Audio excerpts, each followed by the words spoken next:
Hi friends, welcome to MEL updates. ఈ వీడియోలో ఆంధ్రప్రదేశ్లో ఏదైతే ఇక్కడ కరెంటు బిల్లులు పెంచేశారో భారీగాన, దానికి సంబంధించి 100 యూనిట్ల లోపు వాడేవారికి కరెంటు బిల్లులో కొంత ఉపశమనం అయితే కలగనుంది.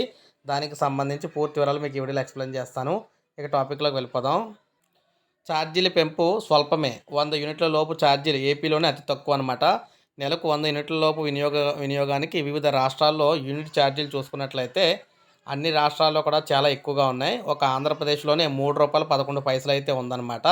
మిగిలిన ఏ రాష్ట్రంలో కూడా చూసినా భారీగా ఉన్నాయి. అయితే కొత్త టారిఫ్‌తో డిస్కంలకు వచ్చేది 1,400 కోట్లు మాత్రమే. ఇంధన శాఖ కార్యదర్శి ఈ విధంగా తెలియజేశారు. కామన్ టెలిస్కోపిక్‌తో సామాన్యులు ఊరట. విద్యుత్ సంస్థలకు రాష్ట్ర ప్రభుత్వం 35,000 కోట్లిచ్చి ఆదుకుంది. ప్రజలపై భారం పడకుండా చూసింది. సో 11,123 కోట్ల సబ్సిడీ కూడా భరిస్తుంది. ట్రూ అప్ వసూలు 700 కోట్లు. గత సర్కార్ ట్రూ అప్ ఫైల్ చేయకపోవడంతో భారం పడింది.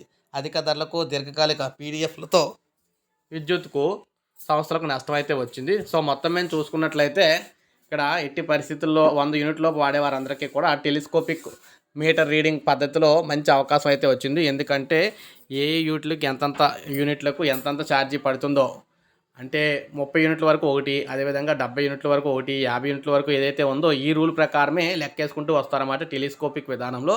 అందువల్ల 100 యూనిట్ల లోపు వాడేవారందరికీ మంచి శుభవార్తని చెప్పుకోవాలి. మిగిలిన వారందరికీ భారీగా పెరుగుతాయి అన్నమాట. సో ఇది ఫ్రెండ్స్ ఈ వీడియో. లైక్ చేయండి, సబ్స్క్రైబ్ చేసుకోకపోతే మన ఛానల్ సబ్స్క్రైబ్ చేసుకోండి.